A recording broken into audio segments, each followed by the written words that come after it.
नमस्कार, स्वागत है आपका ग्रैंड न्यूज में। मैं हूं रंजना। आइए नजर डालते हैं आज की हेडलाइंस पर।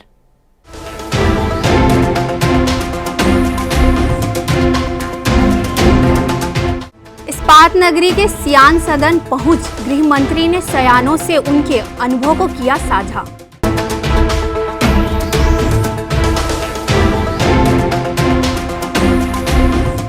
बठेना कांड को लेकर बीजेपी ने किया धरना प्रदर्शन। गायकवाड़ परिवार के 5 लोगों की हुई थी संदिग्ध मौत।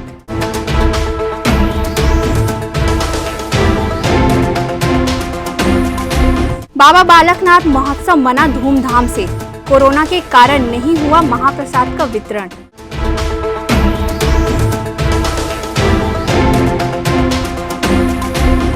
खैरतराई गांव में है पानी की विकराल समस्या, मीलों दूर से लाना पड़ता है पीने का पानी।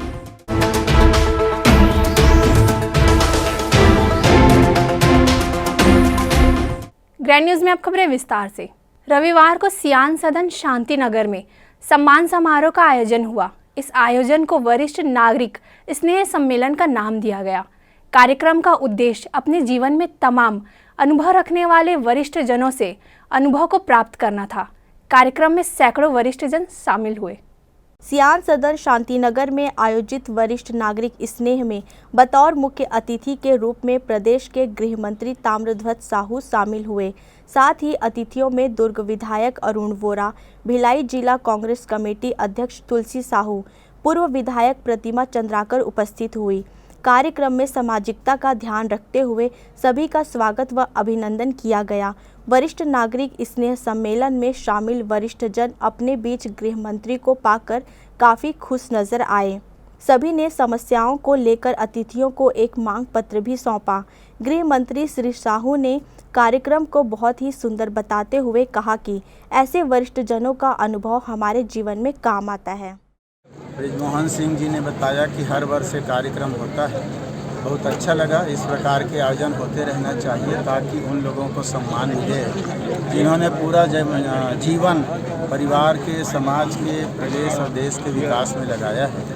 उनका इस उम्र में उनको कुछ एहसास न हो, कमी न हो, उनकी आवश्यकता क्या है सब चीज़ों की। तो कार्यक्रम बहुत अच्छा लगा और ये कार्यक्रम होते रहना चाहिए। वरिष्ठों के, बुजुर्गों के अनुभव का, जीवन के अनुभव का लाभ हम सबको मिलता रहे। दुर्ग जिले के ग्राम बठेना में एक ही परिवार के 5 लोगों की संदिग्ध मौत को लेकर भारतीय जनता पार्टी के द्वारा एक दिवसीय धरना प्रदर्शन आयोजन किया गया। आयोजन में बड़ी संख्या में भारतीय जनता पार्टी के कार्यकर्ता व पदाधिकारी मौजूद रहे। दुर्ग जिले के पाटन विधानसभा क्षेत्र के अंतर्गत आने वाले ग्राम बठेना में अनुसूचित जाति के एक ही परिवार के 5 सदस्यों की संदिग्ध मौत को लेकर राजनीति अब गरमाने लगी है और बीजेपी के द्वारा लगातार बठेना की घटना को लेकर विरोध प्रदर्शन, पुतला दहन जैसे आयोजन कर प्रदेश सरकार के खिलाफ मोर्चा खोलने की तैयारियां जोर शोर से की जा रही है।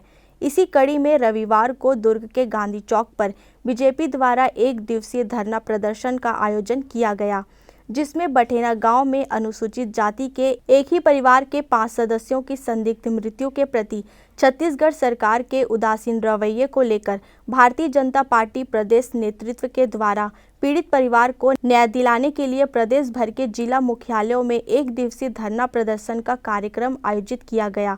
कार्यक्रम में पार्टी से जुड़े पदाधिकारी मंडल के सदस्य, कार्यकर्ता, बूथ स्तर के पदाधिकारी सहित प्रदेश मंत्री उषा टावरी, पूर्व विधायक सांवला राम डहरे, शिव कुमार तमेर व अन्य पार्टी कार्यकर्ता मौजूद रहे। धरना प्रदर्शन को लेकर अनुसूचित जाति के आमंत्रित सदस्य सांवला राम डहरे व मीडिया प्रभारी KS चौहान ने विस्तृत जानकारियां दी।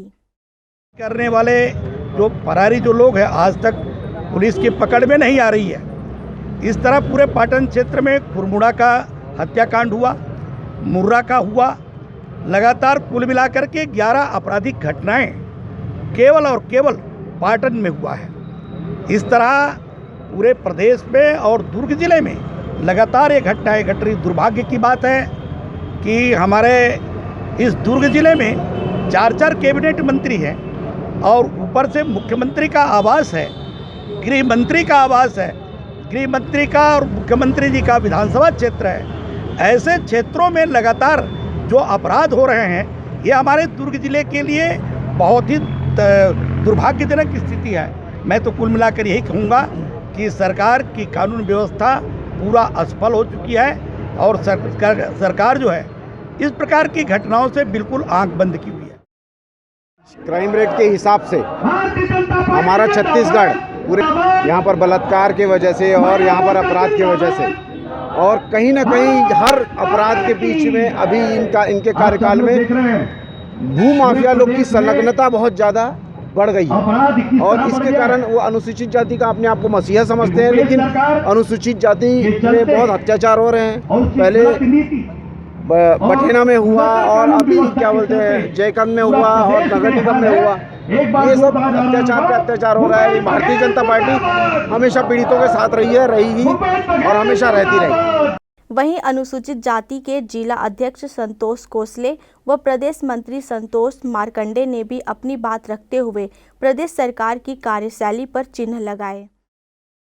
सतनामी समाज के लोग 5 लोगों के रहस्यमयी मौत के वजह से आज अनुसूचित जाति मोर्चा व जिला भाजपा के द्वारा एक दिवसीय धरना का कार्यक्रम रखा गया है, जिसमें 15 दिन बीतने के बाद भी आज अनुसूचित जाति के लोगों को न्याय नहीं मिला है। आखिर ऐसा क्या कारण है जिसके वजह से हमारे बठेना ग्राम में हुए सतनामी समाज के लोगों को न्याय नहीं मिल पा रहा है।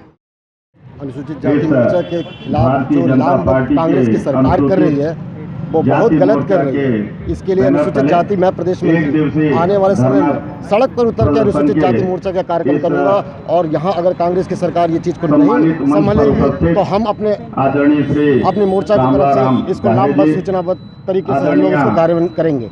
इसी विषय को लेकर एक अनुसूचित जाति वर्ग के लोग सड़कों पर आएंगे और जो स्थिति बनी है आज सिर्फ हमारे अनुसूचित जाति को लोग को लेकर टारगेट करके हमारे खिलाफ जो लामबंद कांग्रेस की सरकार जो इस तरह का जर्जर अपराध कर रही है लगातार, इसका हम विरोध करते हैं और भरसक विरोध करते रहेंगे। फिलहाल बठेना में हुई हत्या को लेकर बीजेपी ने प्रदर्शन लगातार जारी रखने की बात कही गई। ग्रैंड न्यूज़ के लिए दुर्ग से वीना दुबे की रिपोर्ट। इस्पात नगरी में बाबा बालकनाथ महोत्सव काफ़ी धूमधाम से मनाया गया। रविवार को सुबह से ही मंदिर में भक्तगणों की भीड़ लगी हुई थी। खुर्सीपार स्थित बाबा बालकनाथ के मंदिर में रविवार को बाबा बालकनाथ जी का महोत्सव काफ़ी धूमधाम से मनाया गया। सुबह से ही भक्तों की भीड़ मंदिर पहुंच बाबा जी के दर्शन कर रोट चढ़ाकर अपने परिवार की खुशहाली का आशीर्वाद मांगा। 19 मार्च को प्रभात फेरी निकली थी जो कि 3 किलोमीटर के अंतराल में ही सिमट कर रह गई। बाबा बालक मंदिर समिति का 97वां हम लोग का भंडारा का कार्यक्रम है यहाँ पर, लेकिन कोविड-19 को ध्यान में रखते हुए माननीय जिला प्रशासन के नए दिशा निर्देश के अनुसार इस साल हम लोगों ने इसे स्थगित कर दिया है। मंदिर का जो प्रांगण है सिर्फ बाबा के दर्शन के लिए खुला हुआ है। आप देख रहे हैं भक्तजन चुपचाप आ रहे हैं लाइन से अंदर, सोशल डिस्टेंसिंग को पालन करते हुए मास्क के साथ और सैनिटाइजर के साथ जा रहे हैं। बाबा का दर्शन करके वो वापस लौट रहे हैं। कोरोना काल के बढ़ते हुए कहर को देखते हुए शासन की गाइडलाइन के अनुसार इस साल महाप्रसाद भंडारे का आयोजन नहीं किया गया। वहीं मंदिर समिति और प्रशासन के भक्तजनों के दर्शन और पूजा पाठ के लिए काफ़ी अच्छी व्यवस्था की थी। सुबह से शाम तक हजारों श्रद्धालुगणों ने बाबा के दर्शन कर प्रसाद चढ़ाया। वहीं भजन कीर्तन में भी अपनी सहभागिता निभाई। खुर्सीपार धाम सिद्ध श्री बाबा बालकनाथ मंदिर जी में 57वां महायज्ञ का आज उत्सव मना रहे हैं और इस उत्सव में सोशल डिस्टेंसिंग का पालन करते हुए बाबा जी के दरबार में सभी मास्क सैनिटाइज और दूरियां बनाते हुए बाबा जी की संगत को एक एक करके दर्शन करा रहे हैं। और ये उत्सव बड़ा महा उत्सव के नाम से माना जाता है, पर कोविड के इस समय को देखते हुए बाबा जी के दरबार में सोशल डिस्टेंसिंग का पालन करते हुए भंडारा भजन को नहीं करते हुए बाबा जी का प्रसाद और मत्था टेक के जा रहे हैं भगत यहाँ से। बाबा बालकनाथ के महोत्सव पर्व पर छत्तीसगढ़ अंचल से श्रद्धालुगण यहां आते हैं और बाबा का दर्शन कर उनसे आशीर्वाद लेते हैं। कैमरा पर्सन सनी देवांगन के साथ संतोष तिवारी की रिपोर्ट। बालोद नगर के अंतर्गत ग्राम खैरतराई में पीने के पानी की विकराल समस्या विद्यमान है, जिसके कारण ग्रामीणों को परेशान होकर पीने का पानी भरने के लिए मीलों दूर जाना पड़ रहा है। ग्राम खैरतराई में पीने का पानी नहीं मिल पाने से ग्रामवासी पेयजल के लिए भटकते नजर आ रहे हैं, जिसका प्रमुख कारण जल स्तर का नीचे चले जाना है। इस वजह से ग्रीष्मकाल में गर्मी बढ़ जाने पर समस्या और भी बढ़ सकती है। राशि के अभाव में सरपंच समस्याओं का निराकरण नहीं कर पा रहे हैं। ग्राम के पानी की समस्याओं के लिए कई बार आवेदन देने पर भी कोई सुनवाई नहीं हो पा रही है। ग्रामवासियों ने बताया कि हैंडपंप तो है, लेकिन जल स्तर नीचे चले जाने के कारण पर्याप्त मात्रा में ग्रामवासियों को पानी उपलब्ध नहीं हो पा रहा है, जिसे ग्रामवासियों को पीने का पानी भरने के लिए दूर दूर जाना पड़ रहा है। हमारे गांव में समस्या तो फिलहाल तो देखा जाए साहब कि पानी की ही ज़्यादा समस्या है, क्योंकि बोरिंग का है 3-4 जगह है, उसमें भी मतलब पानी की उपलब्धि नहीं होती, और 2 बोरिंग अलग से और है, उसमें पानी की मात्रा है ही नहीं। अच्छा, बोर के बीज की साधन है ही नहीं है तो मतलब क्या है 2 में मतलब पानी मिलती ही नहीं है। हमारे यहाँ क्या है, पानी की व्यवस्था के लिए एकमात्र बोर है, जिसमें 3 का मोटर लगा हुआ है। इसमें सिर्फ 50 से 55 घरों को कनेक्शन दिया गया है, जिससे भी क्या है ठंड के दिनों में तो थोड़ा बहुत जैसे भी चल जाता है, बाकी गर्मी के दिनों में पर्याप्त का मतलब पानी आपूर्ति नहीं हो पाती। और एक जो स्कूल के पास जो और बोर लगा हुआ है, जिसमें 1 का मोटर लगा हुआ है, पहले बोरिंग था, उसको कन्वर्ट किया गया है। उसमें आधे बस्ती का 2 जगह नल लगा हुआ है, जिसमें लोग लंबी दूरी लगाकर कहना चाहिए कि पानी भरते हैं, और उसमें भी एक टाइम में लगभग 3 से 4 घंटा जैसे नल चालू रहता है, फिर भी पानी की पूर्ति नहीं हो पाता है। समस्या है पानी के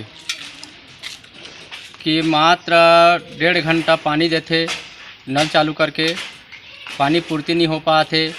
अच्छा, 2 जगह पानी पर्याप्त है, उसमें नल फिट है, वहीं से पानी मिला थे तो पर्याप्त में पानी नहीं मिल पाते, और बाकी बोरिंग है जो सूखा पड़े है। एक तालाब डहान है, 1 एकड़ है। वक्त है एक छोटे से ब्रेक का, अब बने रहिए ग्रैंड न्यूज़ के साथ।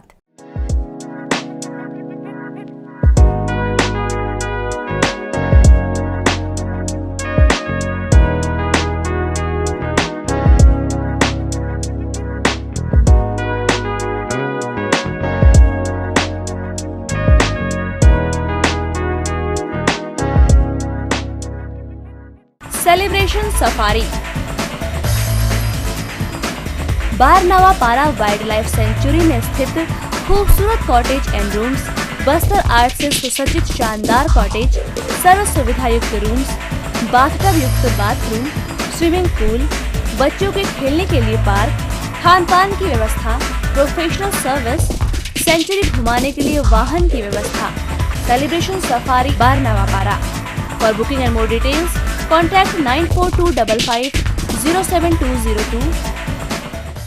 मैं जब अपने बालों को कोम करती थी तो मेरे काफ़ी ज़्यादा बाल कोम्बिंग से टूट जाते थे, और सीजनल चेंजेस की वजह से डैंड्रफ भी होता था। फैमिली में भी कुछ लोगों को ये प्रॉब्लम थी।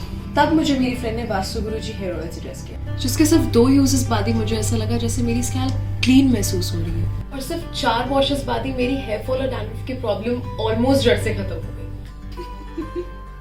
और इस ऑयल की सबसे अच्छी बात यह है कि ये होममेड है, और उससे भी अच्छी बात यह है कि ये वर्क करता है।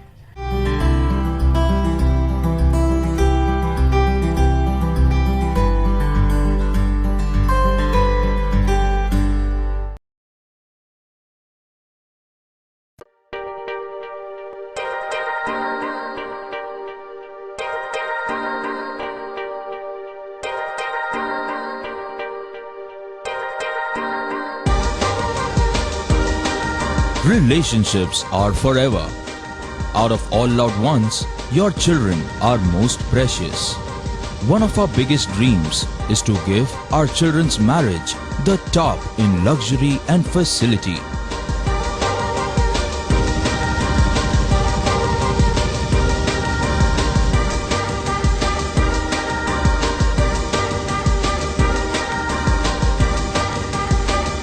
today's busy life, you cannot afford to take time out for everything to be perfect for your marriage. And you cannot compromise on quality of service for your guests. Our customized marriage packages are made just according to your wish. This presentation will acquaint you with the different luxury packed marriage packages available. This package has an elaborate menu with 60 mouth-watering items. Bharat Swagat including welcome drink, snacks and sweets. A breathtakingly decorated welcome gate and the arena decorated with flowers. To give you the best colors in view, we organize special light effects for all areas. We take care of decorating the groom's car to its best attire and exclusive DJ beats for extreme fun and valet parking to make your guests feel like an emperor. Our exclusive add-ons give you unlimited freedom to customize your ceremony to its best. दुर्ग जिले में चिकित्सा के क्षेत्र में वरदान साबित हो रहा एसआर हॉस्पिटल एवं research centre. Dhamda road Chikhli में संचालित एसआर हॉस्पिटल एवं रिसर्च सेंटर में सुविधाएं भारत सरकार की आयुष्मान योजना के तहत मरीजों का निशुल्क अस्पताल में इलाज, आईसीयू एनआईसीयू की सुविधा, इलाज से संबंधित सभी कार्य, सिटी स्कैन, एक्सरे, सोनोग्राफी और ईसीजी के साथ 24 घंटे मेडिकल स्टोर्स की सुविधा उपलब्ध है। भारत सरकार की आयुष्मान योजना के तहत जले हुए मरीजों, एक्सीडेंटल मरीजों एवं पाली ट्रामा के मरीजों का भी इलाज किया जाता है। हॉस्पिटल में 24 घंटे एम्बुलेंस की भी सुविधा उपलब्ध है। एसआर हॉस्पिटल में हड्डी से संबंधित सभी रोग, दांतों से संबंधित सभी रोग और सभी बीमारियों का इलाज अनुभवी डॉक्टरों की टीम के द्वारा किया जाता है।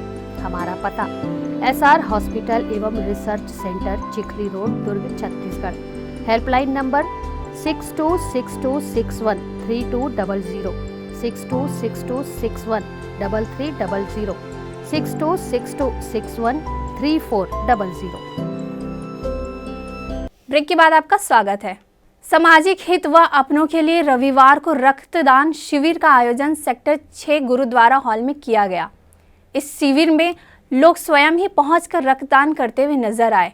रक्तदान शिविर का आयोजन शेयर एंड केयर फाउंडेशन द्वारा किया गया। सेक्टर 6 के गुरु सिंह सभा गुरुद्वारा में आशीर्वाद ब्लड बैंक द्वारा रक्तदान शिविर का आयोजन किया गया। इस रक्तदान शिविर में लगभग 112 लोगों ने रक्तदान दिया। एक दिवसीय रक्तदान शिविर में रक्तदान को नया जीवन दान करने की बात कहते हुए हर कोई अपना रक्तदान उत्साह से किया। संस्था के लोगों की माने तो सामाजिक क्षेत्र में कार्य करने वाली संस्था शेयर एंड केयर फाउंडेशन बीते कई वर्षों से सामाजिक कार्य करती नजर आ रही है। इस संस्था की खास बात यह है कि इसमें सभी सदस्य युवा हैं। सभी युवा समय समय पर बुजुर्ग और ज़रूरतमंद लोगों की मदद उनके आवश्यकता अनुसार करते हैं। आज रक्तदान करने पहुंचे लोगों ने रक्तदान के दौरान अपने आप को गौरवान्वित महसूस करने की बात भी कही। तो आज शेयर एंड केयर फाउंडेशन द्वारा और आशीर्वाद ब्लड बैंक के सहयोग से सेक्टर 6 गुरुद्वारे में ब्लड डोनेशन कैंप रखाया गया है। यह ब्लड डोनेशन कैंप शहीद भगत सिंह जी की याद में आज रखाया गया है, क्योंकि 23 तारीख को उनका शहीदी दिवस आता है। तो संडे को देखते हुए हमने आज ये ब्लड डोनेशन कैंप रखा गया है और हम 100 ब्लड यूनिट्स की यहाँ पर आशंका कर रहे हैं कि लगभग 100 ब्लड यूनिट्स आएंगे और अभी तक लगभग आधे आ भी चुके हैं। हम बहुत खुश हैं इस बात से और आशा करते हैं कि अभी और आएंगे और हम अपने टारगेट को बिल्कुल कंप्लीट करेंगे। मैं आप सभी का बहुत बहुत धन्यवाद करता हूँ। स्मृति नगर के अजंता मैरिज पैलेस में होली मिलन समारोह का आयोजन किया जा रहा था, जिसकी जानकारी मिलने पर भिलाई नगर निगम की टीम और स्मृति नगर पुलिस ने संयुक्त रूप से कार्यवाही करते हुए आयोजन को बंद करवा अजंता मैरिज पैलेस को सील कर दिया।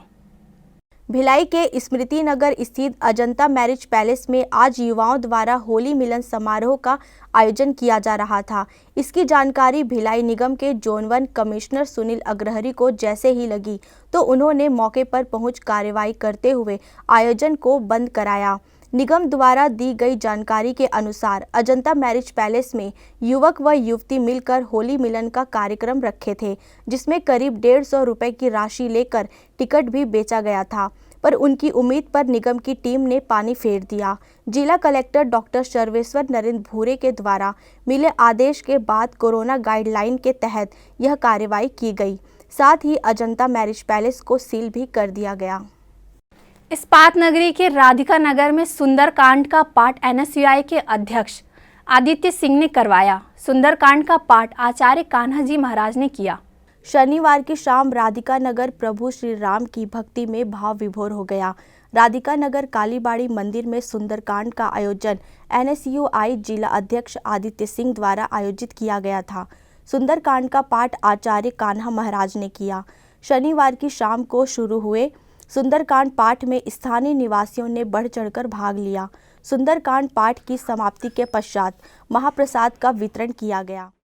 आज राधिका नगर वार्ड 7 के समाज क्षेत्रवासियों के लिए सुख समृद्धि की कामना और क्षेत्रवासियों के खुशहाली के लिए ऐसे संकट में जहां कोरोना फिर से अपने चरम सीमा पे आ गया है, हम सभी के हनुमान जी से यही प्रार्थना है कि हमारे क्षेत्र के लोगों का और क्षेत्रवासियों का, वार्डवासियों का खुशहाली का ख्याल रखें। हम सभी उनसे प्रार्थना और विनती करते हैं कि ऐसे समय में हमारे क्षेत्र के लोगों पर अपनी कृपा बनाए रखें। कि कोरोना, जैसे कि भैया ने बताया कि कोरोना जैसे चरम स्तर पे, उसमें से हनुमान जी का जो पाठ रखा गया, ये पूरे वार्डवासी के सबके लिए बहुत खुशहाली की बात है। और ये आयोजन, ऐसा आयोजन बहुत सालों बाद हो रहा है इस राधिका नगर वार्ड में, तो हम धन्यवाद करना चाहते हैं आदित्य सिंह जी का कि जो उन्होंने ऐसा आयोजन रखा और वार्डवासी की खुशहाली के लिए जो हनुमान जी की कृपा रखी है, तो हम इनका धन्यवाद करते हैं और इससे वार्डवासी सब बहुत खुशहाल महसूस करेंगे और ये बहुत अच्छा आयोजन है, इसलिए हम आदित्य सिंह जी का धन्यवाद करते हैं।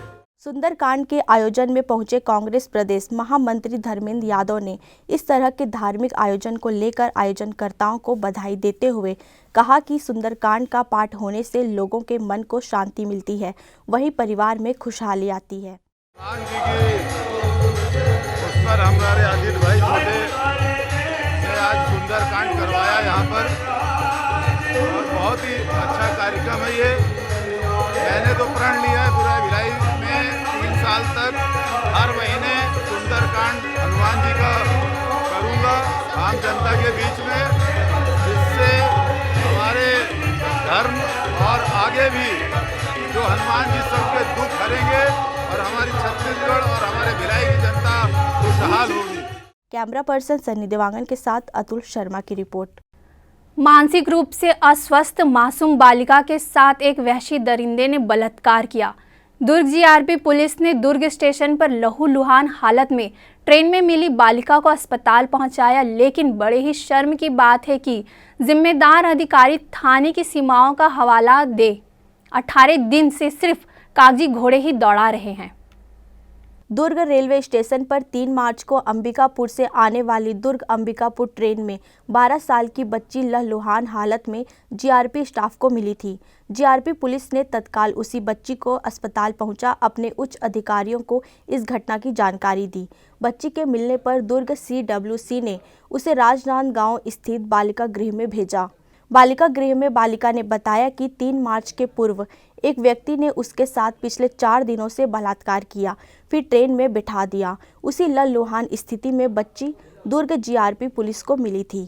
ACC प्रबंधन के खिलाफ 2 दिन से चल रही कर्मियों की हड़ताल रविवार को जिला कलेक्टर के साथ होने वाली वार्ता को लेकर समाप्त हो गई।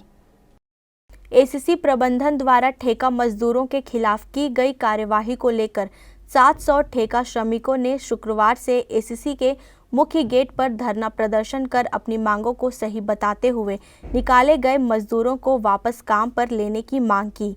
2 दिवसीय धरना प्रदर्शन में मुख्य रूप से निकाले गए ठेका श्रमिकों को 3 श्रेणियों में बांटा गया था, जिसमें TP1, TP2 और TP3। इन मजदूरों को परीक्षा के माध्यम से पास होने पर ग्रेड मिलता। मैटर ये है सर कि ACC प्रबंधक और हमारे बीच में सन 2016 में जो एग्रीमेंट हुआ वेज बोर्ड को सभी मजदूर को देना है वेज बोर्ड का। इसके अंतर्गत 700 आदमी को निकाला गया 16 में। उसके बाद 437 मजदूर बचे हुए थे जो पूरे वेज बोर्ड के अधिकार में थे। वो अभी तक के ACC प्रबंधक के द्वारा वो लागू नहीं किए।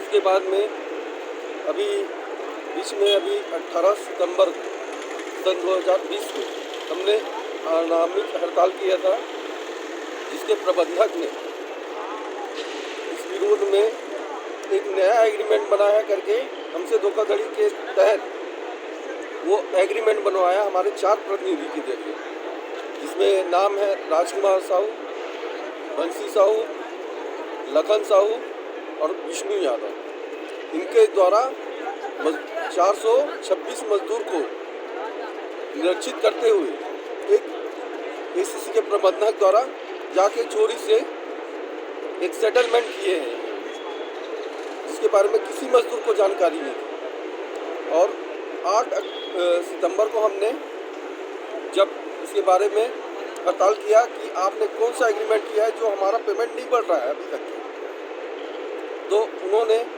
48 डिफरेंस केस वाले को 1148 रुपया पेमेंट करवा दिया और इसके लिए असेसमेंट हमारा सन 2000 में 4 बार होना था। 18 तक के लगभग ये 437 आदमी पूरे के पूरे वेज बोर्ड के अधिकार में चले जाते हैं, लेकिन अभी तक किसी का नियमितीकरण नहीं है। उसको गोल गोल घुमा के वहीं रख दिया गया, कभी कोरोना काल है, कभी ये है, जबकि ये जो मैटर है पूरा 18 तक के ख़त्म हो जाना था। सभी मजदूर को वेज बोर्ड मिलना था। क्षण पूर्वक करते हुए एक नया एग्रीमेंट करते हुए धोखाधड़ी के ऊपर बोले तो प्रबंधक और वो हमारे वो 4 प्रतिनिधि हैं, ये जो धोखाधड़ी में शामिल हैं। लेकिन वह प्रक्रिया अपनाने की जगह प्रबंधन ने इन्हें नौकरी से निकाल दिया था। शनिवार की शाम जिला कलेक्टर से पहुंचे अधिकारियों ने कोरोना काल का नोटिस एसीसी के मुख्य गेट पर चस्पा किया। वहीं रविवार के दोपहर से ही जिला कलेक्ट्रेट परिसर में मजदूर यूनियन के नेता धनंजय शर्मा के प्रबंधन के उच्च अधिकारियों के साथ चर्चा चल रही है। कैमरा पर्सन सनी देवांगन के साथ संतोष तिवारी की रिपोर्ट। ग्रैंड न्यूज़ की खबरों में फिलहाल इतना ही। मुझे दीजिए इजाज़त। नमस्कार।